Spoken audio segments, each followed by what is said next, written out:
চাঁদের বুড়ি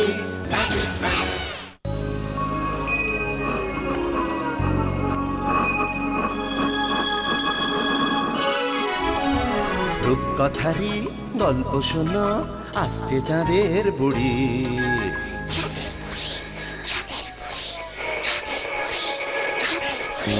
magic man পৃথিবীতে সঙ্গে এলো তারি।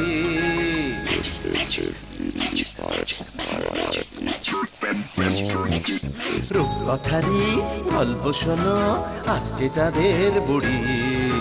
ম্যাজিক ম্যান পৃথিবীতে সঙ্গে এলো তারি।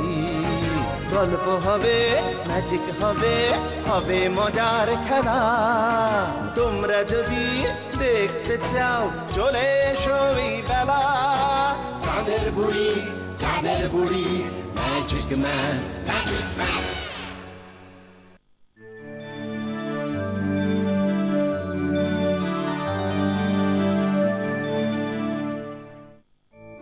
এই রিমলি যে এখনো এলো না। আসবে আসবে, ওর বাড়িতে তো আজকে লোকজন ভর্তি। জন্মদিন না ওর আজ। জানি তো, তাহলে কি ও আজ আসবে না? সন্ধেবেলাতে আমরা সবাই ওর বাড়িতে যাব। ওই দেখ, বলতে বলতে রিমলি আসছে। হ্যাপি বার্থডে রিমলি, এত দেরি করলি কেন? চাঁদের বুড়ি এখনো আসেনি? এক্ষুনি চলে আসবে। হ্যাপি বার্থডে রিমলি, আজ তোর জন্মদিন আর চাঁদের বুড়ি আসবে না? চাঁদের বুড়ি ভুলে গেল না তো? কে জানি এখনো আসছে না কেন।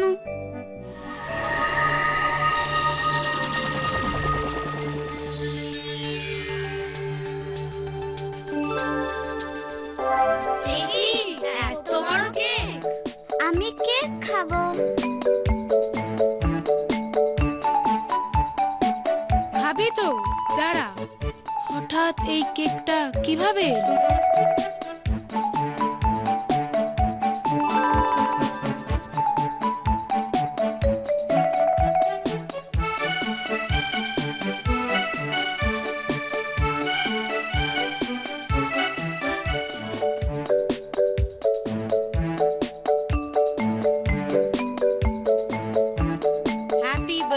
To my sweet Rimli, happy birthday to you.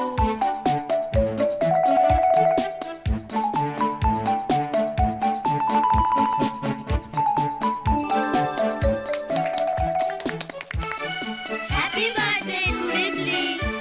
কি মজা, কি মজা! চাঁদের বুড়ি এসে গেছে, চাঁদের বুড়ি এসে গেছে। এবার রিমলি সোনা, কেকটা কেটে ফেলো। হ্যাঁ হ্যাঁ, তাড়াতাড়ি। ও খাবে বলে। নাও রিমলি, স্টার্ট করো। Happy birthday Rimli. এবার চাঁদের বুড়ি গল্প বলো। কেক খাওয়া শেষ হতেই গল্প। ঠিক আছে, বলছি। তবে আজ রবিবার মানে তো আরো একটা গল্প। হ্যাঁ তো। কিন্তু গাছ লাগাচ্ছ তো সবাই? হ্যাঁ, আমরা সবাই গাছ লাগাচ্ছি। ভেরি গুড, মনে থাকে যেন। তাহলে আজকের গল্প শুরু করি। আজ যে গল্পটা বলবো, ভগবান গৌতম বুদ্ধ মানুষের দুঃখ দূর করার জন্য তাদের ত্যাগ স্বীকার করতে বলেছিলেন। তিনি বলেছিলেন, দুঃখের কারণ হলো মানুষের ইচ্ছা ও লোভ। লোভ সংবরণ করতে পারলে মানুষের দুঃখ কম হয়। একদিন বুদ্ধদেব বোধি বৃক্ষের নিচে বসে তাঁর শিষ্যদের তাঁরই এক গল্প শোনাচ্ছিলেন।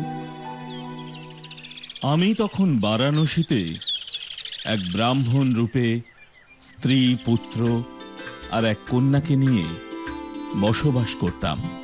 পূজা পাঠ করে আমার সংসার কোনো রকমে চলত। হঠাৎই আমি এক দুরারোগ্য রোগে আক্রান্ত হয়ে পড়লাম।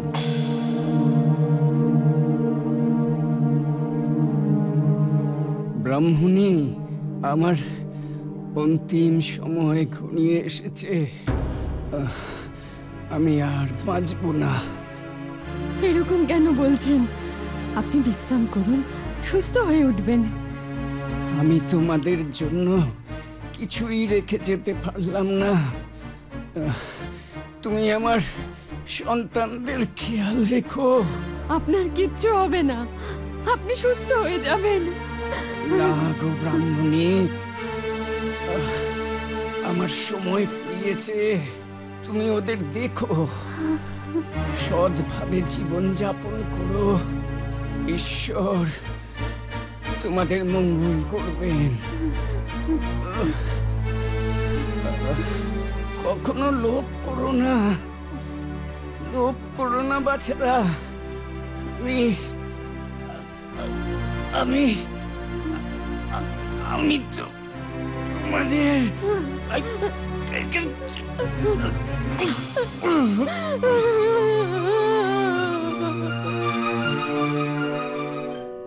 আমার ব্রাহ্মণ রূপী শরীরকে আমি ত্যাগ করলাম, কিন্তু আমার আত্মা, আমার মন পড়ে রইল আমার পরিবার, আমার স্ত্রী সন্তানদের কাছে। ওদিকে আমার অর্থাৎ ব্রাহ্মণের মৃত্যুর পর ব্রাহ্মণী তার 2 সন্তানকে নিয়ে অতি কষ্টে দিন যাপন করছিল।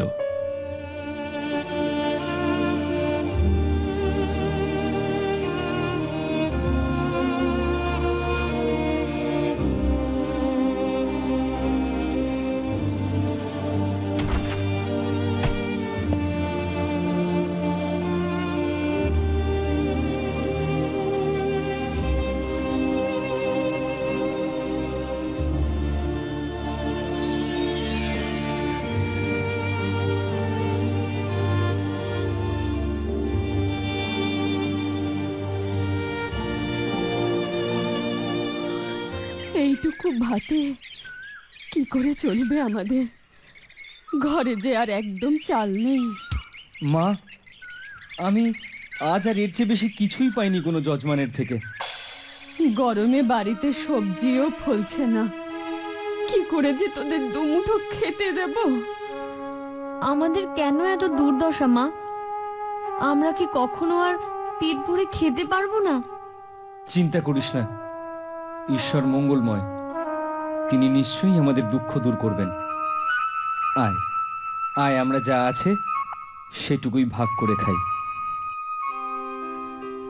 সেই সময় আমি স্বর্গের স্বর্ণ রাজহংস রূপে জন্ম নিলাম, কিন্তু তা সত্ত্বেও আমার পরিবারের প্রতি মোহ কাটল না।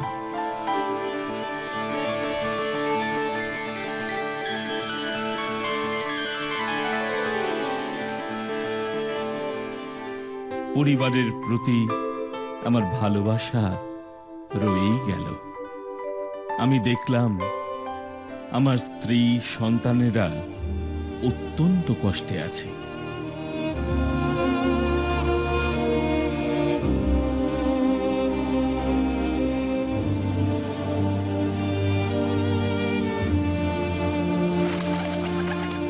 তখন আমি আমার পরিবারের কাছে ফিরে গেলাম তাদের সাহায্যের জন্য।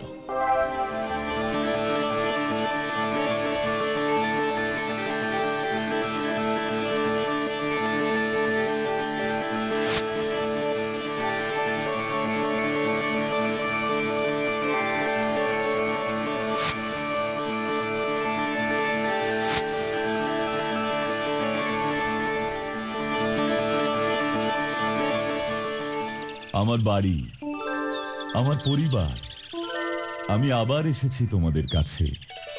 তোমাদের আর কোনো কষ্ট থাকবে না। ব্রাহ্মণী, ব্রাহ্মণী। সুকন্যা, দেখ তো মা, বাইরে কে আমার জন্য নাম ধরে ডাকছে। ব্রাহ্মণী, সুকন্যা, পরাশর। মা, কে যেন আমাদেরও নাম ধরে ডাকছে গো। দেখ তো মা, কে ডাকছে। ও মা, কেউ তো নেই গো।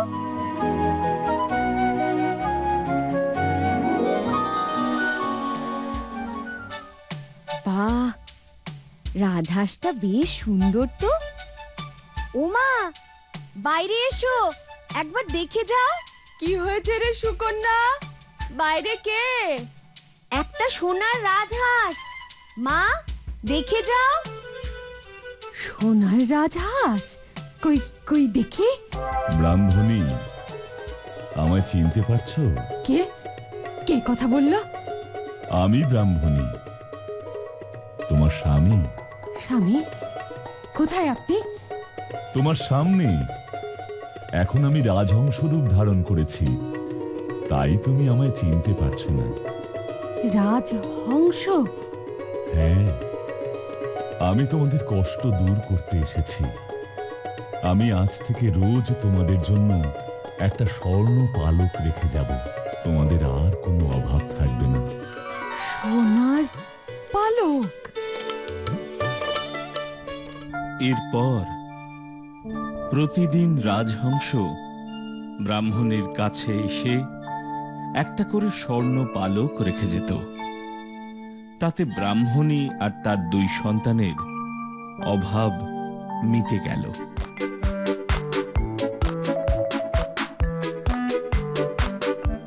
তাদের আর কোনো কাজকর্ম করতে হতো না এবং ধীরে ধীরে তারা হয়ে উঠল অলস এবং লোভী।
পরাশর, সুকন্যা, ব্রাহ্মণী,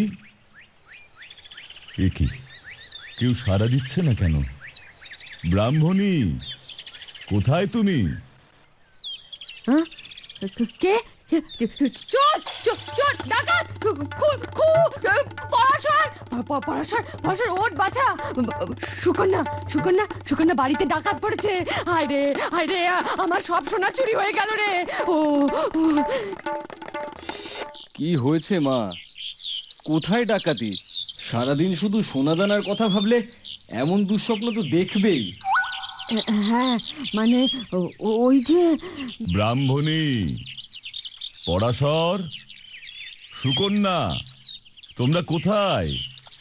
আমি এসেছি। বাইরে বোধহয় ওই রাজহাঁসটা এসেছে, সেই তো ডাকছে, আর মা ভেবেছে ডাকাত। হ্যাঁ, তাই তো। যা আগে বাইরে যা, না হলে সে আবার চলে যাবে। তুমি যাও মা, আমি আর একটু ঘুমাবো। এই মেয়ে, ওঠ, যা বলছি। সুকন্যা, যাই বাবা, যত জ্বালা আমার। সুকন্যা, এতক্ষণ কি করছিলি মা? আর তোর মাই বা কোথায়? মা এখনো শুয়ে আছে, আর দাদাও এখনো ঘুমোচ্ছে। সে কি? শোনো, আমি এখন যাচ্ছি, দুপুরবেলায় ফিরবো। তোমার মাকে বলো তৈরি থাকতে, আমার অনেক কথা আছে। নিজের স্ত্রী, কন্যা এবং পুত্রের অলস আচরণ দেখে রাজহংস মনে মনে ব্যথা পায় এবং সে ঠিক করে তাদের সংশোধনের জন্য সে তাদের শাস্তি দেবে।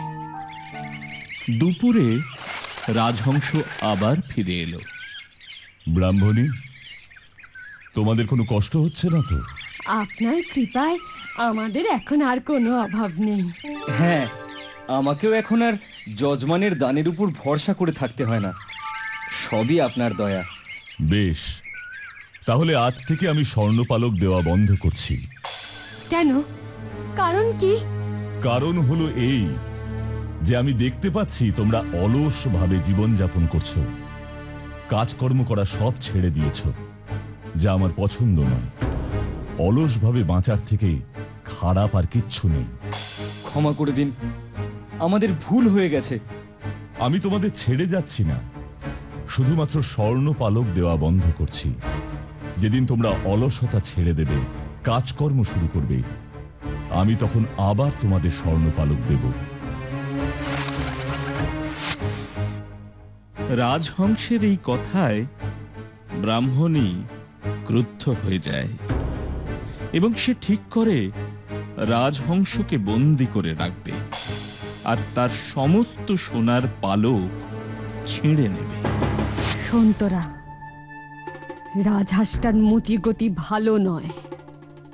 যে কোনো দিন আমাদের কাছে আসা বন্ধ করে দেবে। তাই আমি যেমন বলছি তোরা সেই মতো চলবি। কি গো মা, কি করতে হবে আমাদের? কাল সবাই খুব ভোরে উঠব, আর রাজহাঁসটা আসার আগেই একটা ফাঁদ তৈরি করব। ওটাকে ধরতে হবে। পরাশর, তুই একটা খাঁচা বানা, যেখানে ওই রাজহাঁসটাকে আটকে রাখতে হবে। ঠিক আছে মা, তাই হবে। কালই ওই রাজহাঁসটার সব জারি জুরি শেষ করতে হবে। পরিকল্পনা মতো পরের দিন ব্রাহ্মণী একটা ফাঁদ তৈরি করল, আর পরাশর একটা খাঁচা। আর রোজকার মতোই রাজহংস বাড়িতে এসে পৌঁছল। বাহ, এই তো তোমরা আজ এত সকালে উঠে পড়েছ, দেখে ভারী আনন্দ হচ্ছে। বাবা, আমি আপনার জন্য পায়েস রান্না করেছি, আসুন খেয়ে নিন।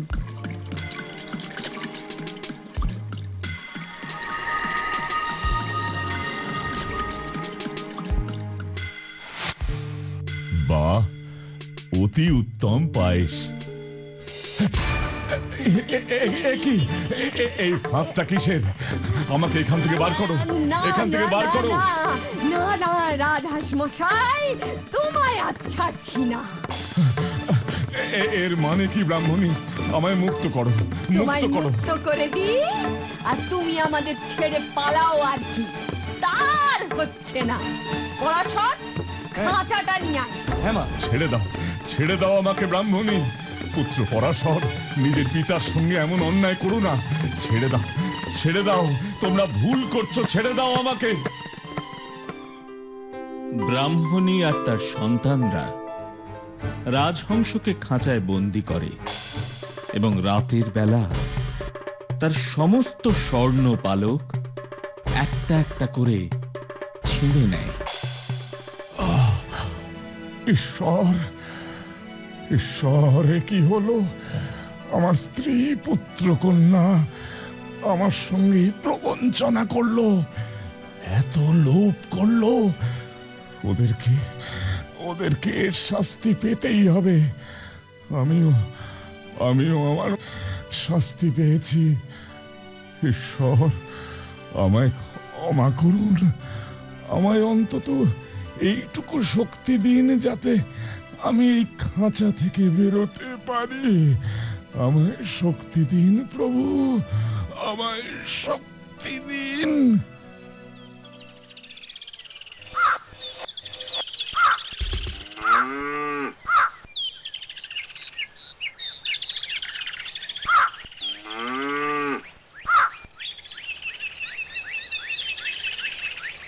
দেখি সোনার পালকগুলো, দেখি আরো একবার দেখি। ওহ, কত সোনা, কত অর্থ রোজগার হবে। হায় হায়, হ্যাঁ এ কি সর্বনাশ হলো রে। হ্যাঁ তো দেখছি বাক্স ভর্তি ধুলো। এ কি করে হলো? হ্যাঁ এসব সব সোনার পালক ধুলো হয়ে গেল রে। হ্যাঁ ও পরেশ্বর। মা, মাগো, রাজহাঁসটা খাঁচা ভেঙে পালিয়েছে। মা, মা, আমাদের জমানো সমস্ত অর্থ আর সোনাও ধুলো হয়ে গেছে। মা, না!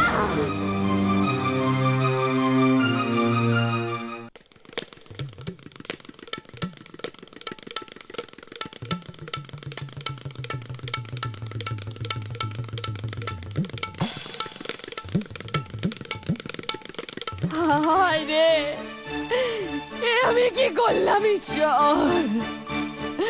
স্বামী, স্বামী আপনি কোথায়?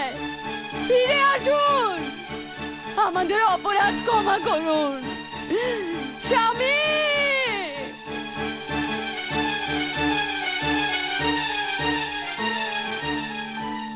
এরপর রাজহংস আর তার স্বর্ণ পালক ফিরে পায়নি। সে এক সাধারণ রাজহংস হয়েই দিন যাপন করতে লাগলো। আর ব্রাহ্মণী আর তার সন্তানরা আবারও দুঃখে দিন যাপন করতে লাগলো।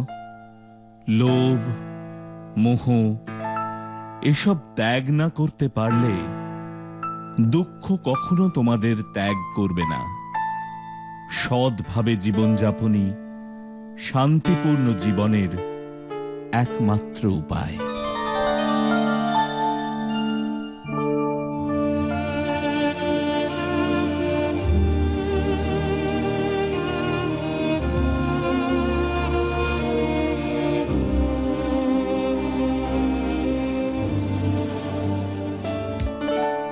আজকের গল্প তো শেষ হলো। আজ আমি তাহলে আসছি, আবার আগামী রোববার দেখা হবে। টাটা।